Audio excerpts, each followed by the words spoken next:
This is a continued discussion from the previous episode of Nose to Tail, a podcast where we explore the world of aviation lifecycle solutions, insights, and more. Presented by Jet Midwest.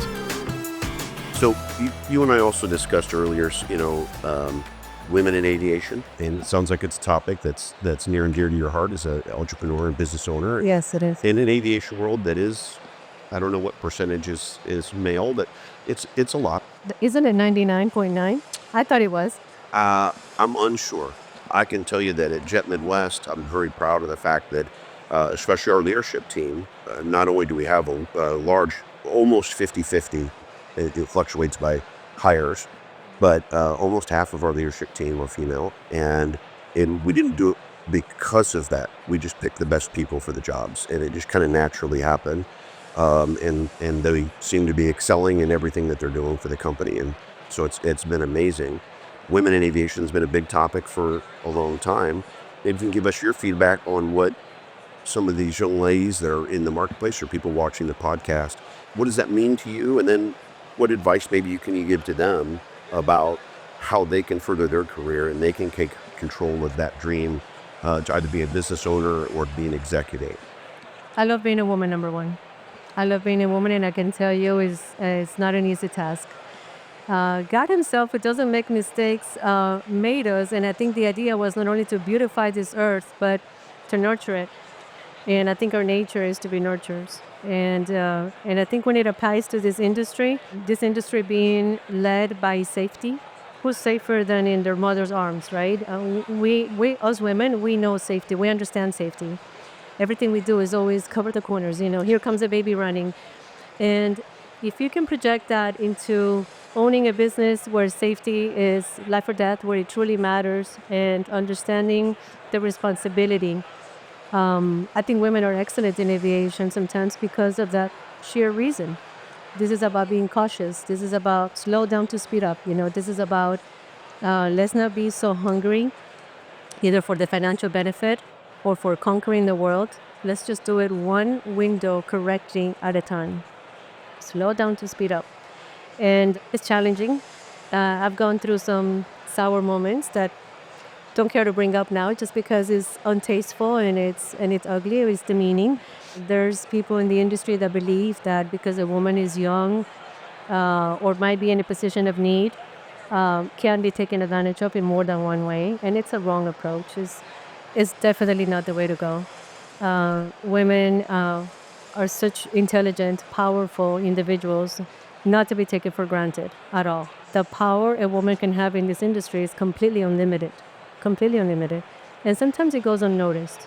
And I applaud women. I celebrate women of all heritages, of all races, women that do the small things that seem not to matter so much, like cleaning your office for you or bringing your coffee for you. They're nurturing, they're cleaning, they're bringing hygiene and appeal to a place where you conduct important business. All those women from every tier of the industry deserve recognition and certainly respect. So I applaud women. As an advice, don't give up. It's not going to get easier. It only gets harder. It only gets tougher. And it's only if you're willing to sustain the ride, you will reach the goal. So stay on it. I like that. That's good messaging. As an executive and working my way, as our company's grown, I've kind of had to be in all kinds of different departments and leadership. And you're correct that no matter what role somebody plays in that organization, my job is to serve them from the top. And I love that we've got these opportunities for these people to fill the roles correctly. To your point, there is people who take care of their teams differently. I think Ashley is a great example of that. She really takes care of her team. She's amazing. And both Ashleys are amazing. They are. And, she and I, she direct reports in, and she fights pretty hard for them. Sometimes I'm like, wow, that's, I'm like, all right, I guess I got it. I'm going to say yes to this because I need to, because clearly it's passion and it comes across in a great way. And she's getting the results out of her team because they know she cares. She's protecting the team. Yeah. Without the team, we have nothing. It's just a name on the wall. The company is the people behind it. And business is conducted between people. And that's why personal relationships and being a good human matters so much. Yeah. Yeah, absolutely. It's amazing. So, in our discussion about women in aviation, I'd be curious about what your thoughts are for a path for somebody watching of how they would start their career in aviation. I would start with the basics. I'm not a college graduate. I dropped out of college, but my mentor was my father, and he got down to the aeronautical alphabet: Alpha, Bravo, Charlie, Delta. Learn the basics. But if you have the appeal for social skills, focus on social skills. Social skills are very important. At the end of the day, people only do business with people they like. If you happen to be well spoken, if you happen to have a good degree of world culture, if you have good manners, if you're able to present yourself in a clean, organized, professional manner, chances are you can learn the trade of aviation. So I think self growth is very important, right? Go back to the human, educate the human, feed the human, treat your body well, don't enter bad habits, take care of your health. And then when it comes to aviation, any business degree that you could attain, great. I really wish I had paid more attention to like accounting or finance. That aspect, listen to me. For me, a meeting with the CPA was like going to the dentist. It was horrific. And you can't run a business without understanding accounting. So guess what you have to do? Understand accounting, and you don't have to become a CPA, but you better know what your bottom line is. You better understand the balance sheet, get to it. For women in aviation, this is not about having the shiniest hair. It's all about feed that brain, educate it with as much as you can, whether it's general knowledge, but aviation will come to you. It might not be too different than another industry, but if you understand responsibility, it's huge. This is an industry where the laws and the rules were created for us already. We just have to obey them. We have to go by the guidelines. If you don't like rules, please don't come to aviation. Please don't. If you don't like to be told and guided, and if you're not willing to accept limits and boundaries, this industry is not for you. This is Agree with that. like good advice on that. I completely agree with you on the finance side. Probably one of my biggest weaknesses is my lack of financial background. I was educated. I'm a teacher by trade. You're a teacher. I taught elementary PE. It was the most amazing job in the world. We didn't see that coming. I wanted to be a football coach, high school football coach, and I've been able to achieve part of that. I've been an assistant coach for many years, but so the people side, I got the people skills. Okay. Financial skills, I got none. So luckily, I have a fantastic CFO in my partner, and my sister Karen. She really has taken the lead on making sure that the finances have always been in line. So you and I have a lot in common. It is my sister who is my CFO as well, and it couldn't be in better hands. Yeah. It's. I'm glad I have it, because if I had to stop and learn it, No, forget it. Forget it. Don't even go No there. chance. No need. well, I'd like to talk a little bit more about the future of the shop. So right now, about how big is your shop in terms of employee count? It's small. It's a tiny, teeny, toony repair station. It is about 35 people right now. That's not so tiny. Well, compared to who?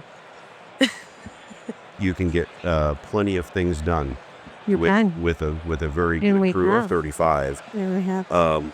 So is the future state to continue to train and nurture incoming technicians and grow to 45 or 50, or is it bringing different product lines in that you can maybe keep those 35 focused on product line specific stuff? So no, at the moment I don't foresee bringing new lines. I foresee us continue to specialize. I believe that if we deviate attention from these windshields, we might do ourselves and the industry a disservice. I think that we want to stay focused, and what we want to do is expose these repair processes to as many people as we can.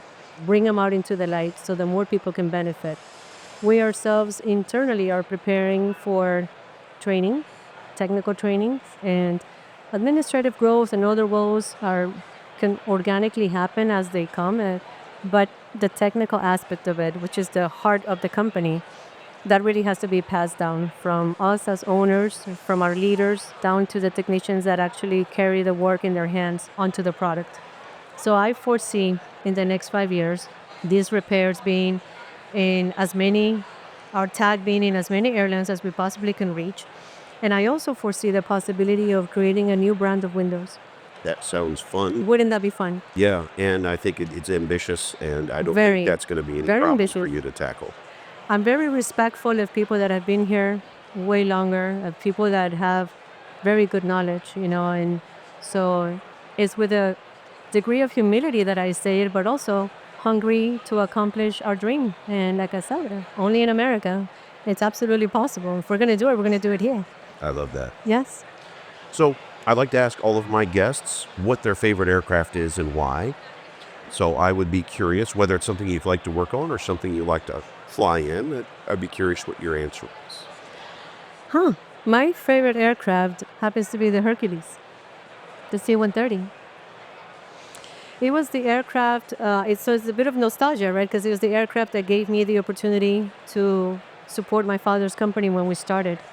Columbia has a number of C-130s. And in turn, the T-56 engine that goes on the Hercules is the first engine that we were able to overhaul. Well, not us, that we subcontracted the overhaul. I'm fascinated by that aircraft. It's a huge whale that flies. It's low and it's bulky and it's so versatile, and you could fit anything you want inside of it. And I don't think they fall much, do they? No. No. I like that plane. I'm fascinated by it. Every time I see one, I have to touch it. I have to enter it. I like it. That's great. It certainly has many variants and many different missions that the aircraft can manage. So, well, is there anything else as we're wrapping up maybe that you wanted to interject, or some of the thoughts you wanted to kind of put out there for everybody? I'm humbled and I'm grateful. It's a great moment for us. I think every individual walking around here has a history. I have mine. But I think we all have the same dream, right? Which is to be accomplished, to be recognized for the good that we do. So it happens to be my moment now of getting a little spotlight, and I am enjoying it. I am liking the fact that all this work that we do, this over long hours and juggling being a mother and being a wife and being a businesswoman, it definitely pays off. It pays off, and I'm grateful. I'm just extremely grateful right now. A lot of gratitude. That's fantastic. I love it. Thanks, everybody, for listening. Be sure to like and subscribe, and we'll see you next week. Thank you for listening to our podcast, Nose to Tail. Please like and subscribe to our channel. Presented by Jet Midwest.